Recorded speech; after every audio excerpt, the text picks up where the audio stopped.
Thank you so much for this chance to share our insights from the Britain Talks Climate Toolkit with you all. And I'm hoping this can be very useful for you. It's much more on the, I guess, softer side of the climate change engagement process and policy process. Ultimately, climate outreach exists to, I guess, overcome the polarisation that has for a long time plagued action on climate change, where not all sectors of society see climate change as something that is important for them. And we have been working for 15 plus years overcoming that polarisation and understanding how to communicate about climate change in a way that builds that engagement across broad sections of society. And that engagement is enduring, kind of self-sustaining, that actually people at a deep level understand the need for action. So Susie's going to talk about the clever stuff that she led on the climate, on the Britain Talks Climate Toolkit.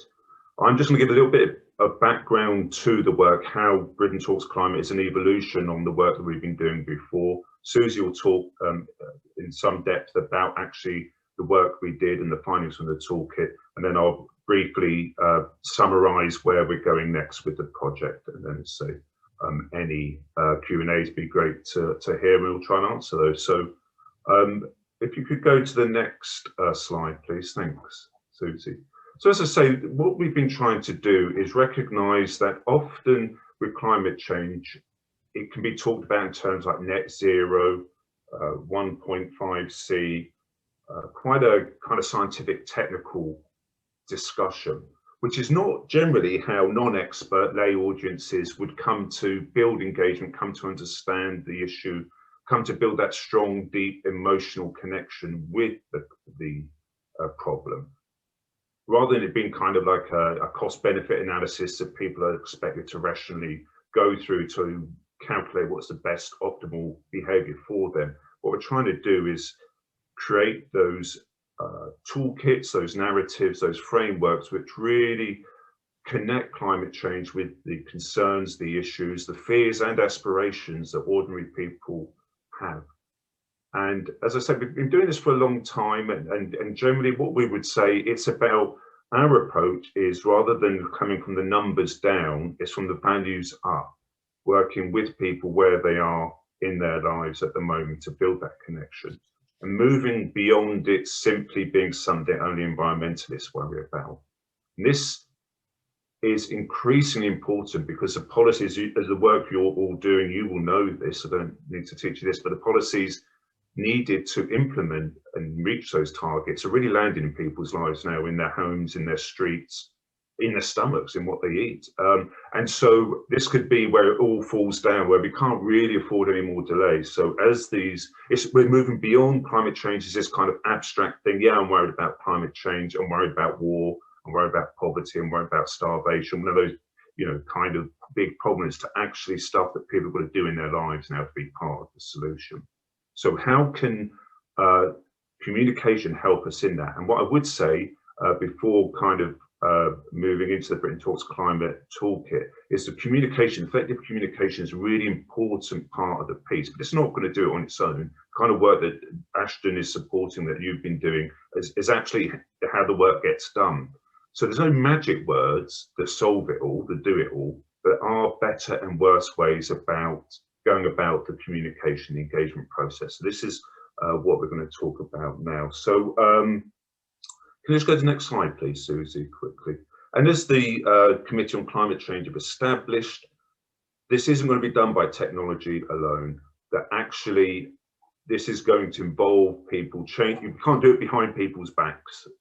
People are going to know this is happening. It's going to affect their lives. We're all involved in it. So this is why good communication is such an important part of the overall piece. And really hoping that the Britain Talks Climate Toolkit can help you in your work, building that broad engagement with the innovations and the advances that you all make in those projects.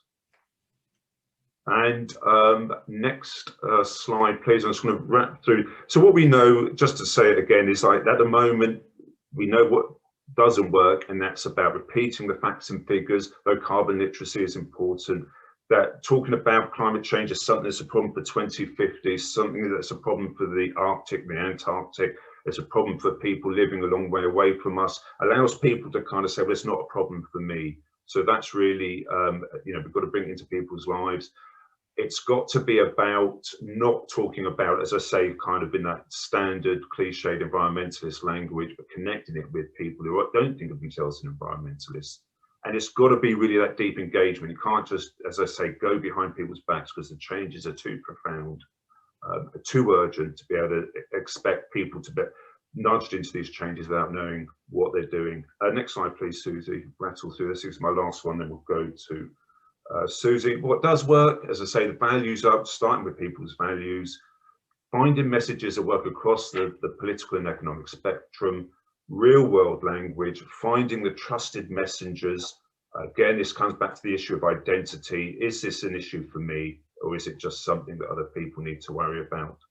And understanding the imagery that will support that, especially in this digital age, imagery increasingly important. So that's the background, that's what we know. And now I'm going to pass to Susie to talk about how we've really taken these learnings, which are not just from climate outreach, but are built on the very broad and in long-term social science research base, and how we've developed this model, this Britain Talks Climate model, which allows us to move from what we were doing before was understanding how the centre-right might be brought on board to a much more nuanced and granular model of how to talk to different parts of the population about climate change, what connects us, and what divides us.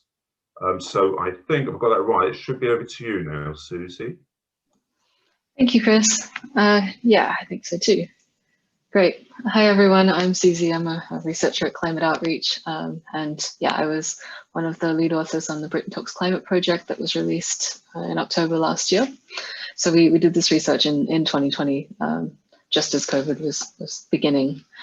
So as Chris has already mentioned, that the purpose of Britain Talks Climate is to equip those who are working in the environmental sector with the tools to reach a broader audience.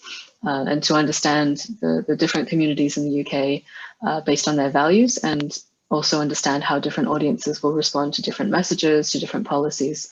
And yeah, so I won't have time to go through everything in as much depth as I would like, but we can put a link to the full toolkit in the chat.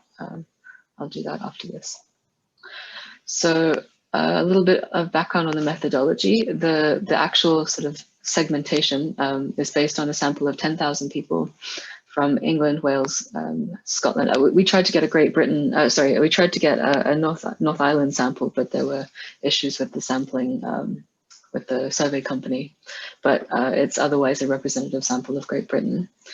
What we did was we asked people questions that are sort of considered core values, so core behavioral and psychological variables, and these are listed on the right in the colored boxes. So these are things like how strongly they identify with their identity, whether that's nationality or regional identity or gender identity or something else, how strongly, how tribal they are about that. We asked how dangerous they perceive the world to be, whether you perceive there to be lots of threats or whether you feel generally safe. We asked about things like authoritarianism, both in terms of at the government level, but also maybe more personally in terms of the family and how you would parent, for instance, and sort of fundamental moral values, such as the extent to which you think fairness is important, or loyalty, or sanctity and purity. And the last variable is things like how much control you feel you have over your life and the outcomes, that your life outcomes, and how much is due to chance or other factors. And what this did was we looked at patterns in responses. So certain people, groups of people will respond in certain ways in a pattern. And this gives us a very in-depth understanding of the profiles of these segments. And it sort of allows us to understand how they view a range of issues, not only climate change, but also politics and democracy and community and immigration, and sort of gives us more information than just left, right, or leave, remain divides. So beyond the initial survey, we conducted 10 focus groups with the segments and 35 interviews, and also did 2 waves of polling in May and September, because by then COVID had started and we wanted to know how the segments were responding to those messages as well. Okay, so these are the 7 segments. You can see they're all roughly the same size. There's no real dominant segment. And what this what we concluded from this is that there's really, it's not like Britain is polarized, it's more fragmented. So you can, all of these segments will fall on either side of the spectrum, depending on whether you're looking at left-right politics, whether you're looking at disengagement and engagement with society, or another variable of financial security or something like that. What we did find was, of the 2 segments, only really 2 of them identified very strongly with a political position, and these are the 2 at the top. So we have the progressive activists, who consistently vote Labour and identify very strongly with progressive politics. And this is probably the most familiar group to people who are working in the climate sector. They're very politically active, very vocal, and very focused on climate change as the centre of their politics, as the most important issue. They, while all age groups are represented across all segments, this group tends to be a little bit younger. They also tend to have be more likely to have received tertiary education, and tend to have also received higher incomes. On the other side of the spectrum, we have the backbone conservatives, who are who trend towards older. They consistently will vote conservative, and they're very proud and patriotic to be British, whereas the progressive activists are the least proud of all segments to be British. So while they have differences, both segments are actually, they care deeply about the environment, but in different ways. So the backbone conservatives, for instance, might resist some of the more typical environmentalist actions that they're seeing out there, but they care deeply about the UK landscape, about preserving the natural world and rural life. So for the next 2 segments, their politics are present, but they're softer. So they're the sort of more moderate groups. And on the left, moderate left, we have the civic pragmatists. And this group is the second most concerned about climate change after the progressive activists. And they are quite happy to do sustainable actions at home, whether that's sort of ethical consumption choices or or talking to their friends and family about climate change. But they're very politically demotivated. So they tend to think that politicians don't care about people like them, and therefore a very low percentage of them will engage in political actions, such as protesting, signing petitions, or voting for a party based on their climate change policies. The flip side of that, their sort of counterpart on the moderate right are the established liberals, and this is actually the most empowered segment of all. They are the most optimistic as well. They tend to feel very safe and very comfortable, and they are generally unconcerned. So that's also linked to quite high financial security. And this segment is, well, they're economically conservative. They're also very socially liberal. So they're proud of Britain's diversity and proud of sort of our international standing, or have a very international and global view. And their interest in climate change is things like low carbon solutions and growth, and how environmental policies can grow the UK economy. Now, the 4 segments that I've talked about so far tend to be of medium to high education levels and incomes. The remaining 3 segments tend to be of lower income backgrounds and also lower educational backgrounds. So I'll start with the 2 disengaged groups, and these are called disengaged because the people in these segments, around 30% of them tend not to vote. They have very low civic engagement as well, so not really being part of community groups or feeling like parts of communities. And generally sort of feeling left behind. So on the left-leaning side, we have the disengaged battlers, which are another young segment, and they also tend to be more urban than the other segments. And when it comes to sort of representation of ethnic minorities, this segment has the highest proportion of people from ethnic minorities in the UK.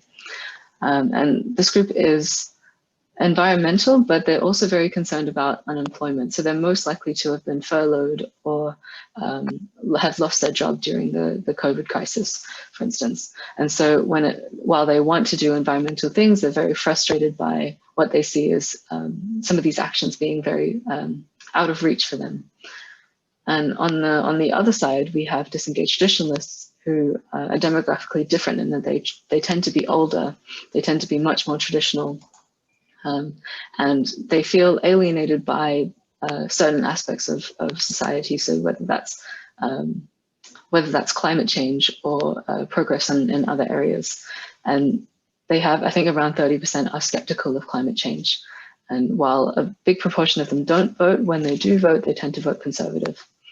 Of all the segments, this one is probably the one we know the least about. They're also the least engaged on climate change. So even if when it comes to behaviors like recycling, which is fairly normative and not necessarily associated with the political aspects of climate change, even then disengaged traditionalists are the least likely to do those things. And the last segment that we have are the loyal nationals. And this segment is demographically similar to the previous one. They tend to be older and quite a large proportion identify as working class. They're not disengaged at all. They're actually very politically mobilized. They feel threatened by certain issues, and that can be things like crime and terrorism, but also climate change. So they're the third most concerned about climate change of all. And they're very patriotic. This is probably one of the more populist groups that we have. So a large proportion of them voted for Brexit. And when it comes to their concern about environmental issues, it's not necessarily in a global sense of global impacts and worry, but more about localized inequality, of feeling like their local area has been neglected and seeing environmental decline in their neighborhoods. So that was a very quick overview of the segments. I hope it wasn't too quick. There's a link to the web and PDF toolkit, which I can also paste in the chat. I'm going to go through a couple more findings that we pulled out of this. So one of the things is that while there are lots of differences and nuances, when it comes to climate change, it tends to be an area of common ground, especially compared to other issues like immigration and Brexit. So when we asked this question, the UK, we asked whether they would agree with the statement the UK should be one of the most ambitious countries in the world when it comes to tackling climate change. And what you see here is that the majority of segments have over 50% agreement with this statement, the exception of the two at the very bottom, the traditionalists and the background conservatives. And that's sort of just around 50%. But what you do see is that there's very low disagreement across the board. So the disagreement is in the dark gray and the black. And a lot of these sort of, the gap at the bottom here is more that people they neither disagree or agree. They're sort of very neutral about it. Overall, all of the segments understand that humans are responsible for climate change and that it's an issue for everyone, regardless of how old you are, what your politics is, or what your income is, and what your class background is. And this hasn't gone away because of COVID-19. But what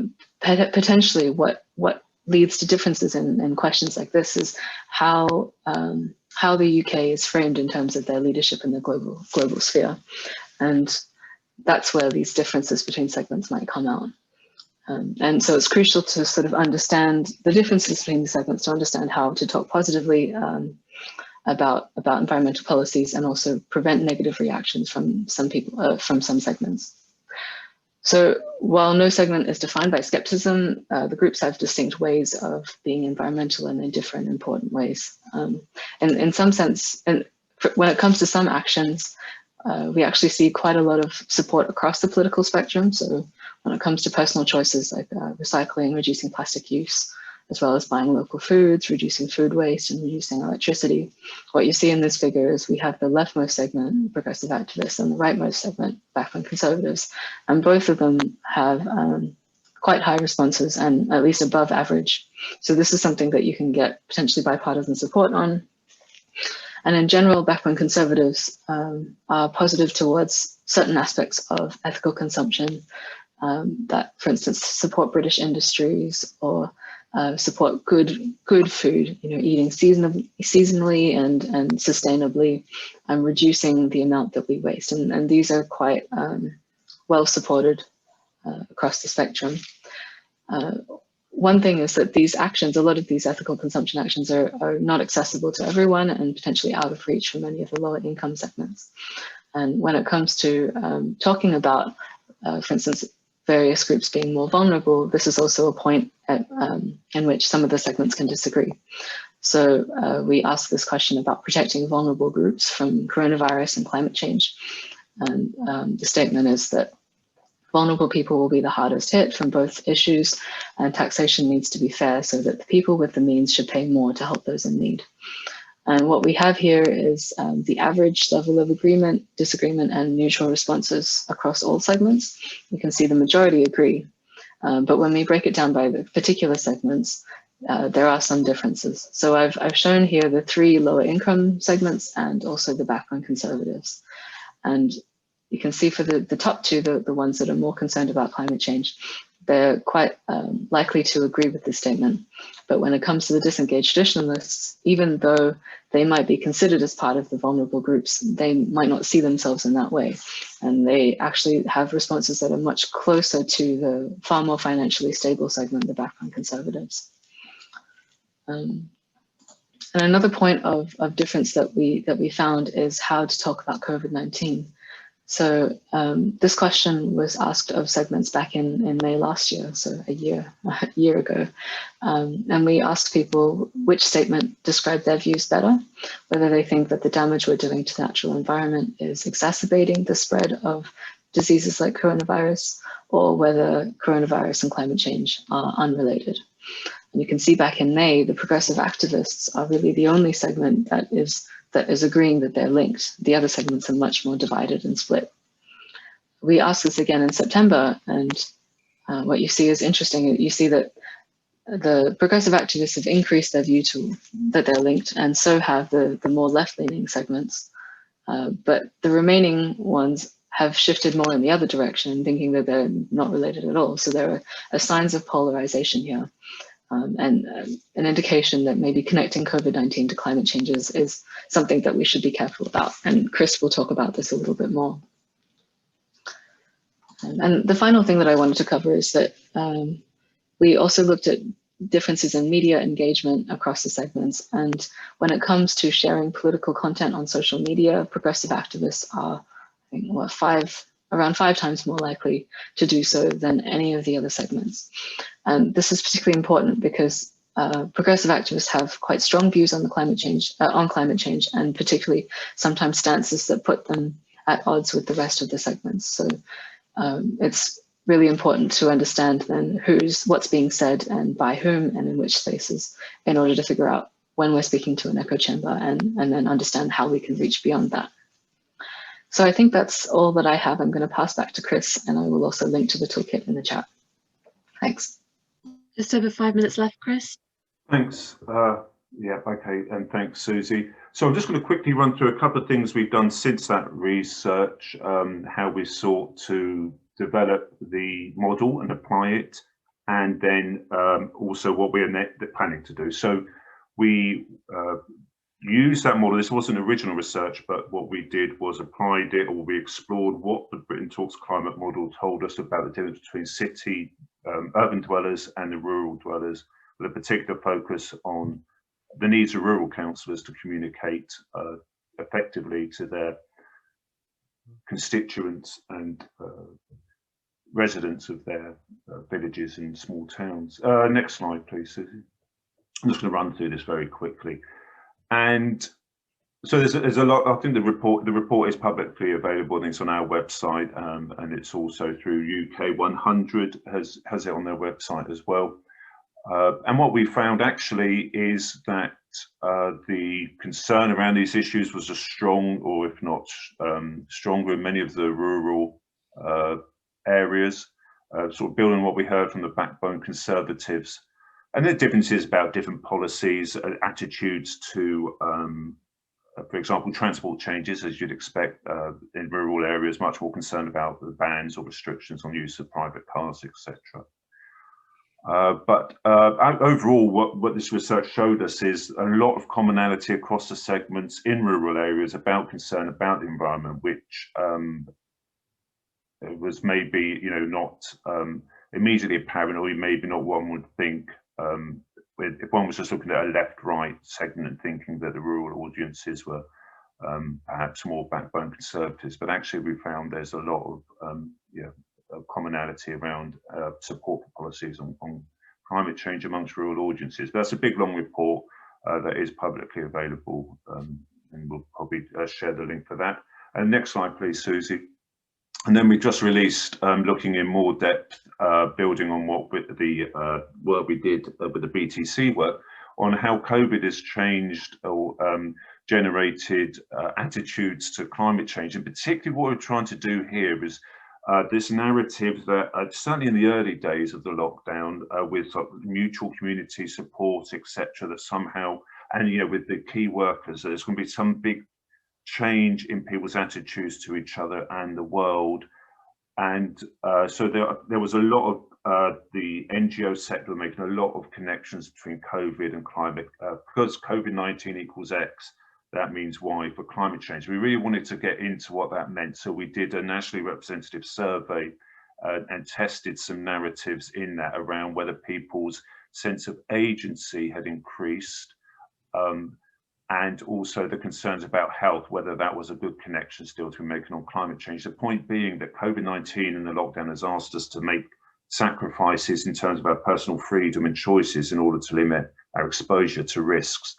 Did that map on to climate change? Were people more willing to accept restrictions and trade-offs to limit impact risk from climate change? Next slide, please, Susie. And so I won't go into it, but one of the things that Susie said is actually a real key message that I think I would really promote from this is this idea that COVID-19 and climate change both are indicators of a world out of balance, that our relationship to nature is out of balance, nature itself is out of balance, and action is needed to bring this all back into balance. That really resonated strongly across all segments. But ultimately, trying to connect explicitly COVID-19 and climate, we would caution against, because COVID-19 has obviously been a very negative experience for the vast majority of people. And so connecting climate change to that, because people aren't making that connection normally themselves, you're connecting something, you want to be a positive story with something that's been a negative experience. So, but again, that report is available on our website. Next slide, please, Susie. Sorry to be rushing through this, but it'd be great to be able to answer some of the questions you've been asking. And so what we're doing now, we're looking at developing just research project just underway now with surveys and some random controlled trials to explore how to communicate to the different segments, Britain Talks Climate segments, in the run up to COP26 and the ideas and narratives around that. We are looking at fair transition, similar kind of project, focusing primarily on the local nationals. How do you communicate the idea of a fair or just transition to those segments? We're taking the model out to other countries. We just started Germany Talks Climate, and looking at a big project to understand how the Britain Talks Climate model could be used to promote and support rapid behaviour change toward low carbon behaviours. I think that's my last slide. So if it is, we'll stop there. And even though it's been a bit of a run through, perhaps we'll have time to answer some of the questions. Thanks for your time.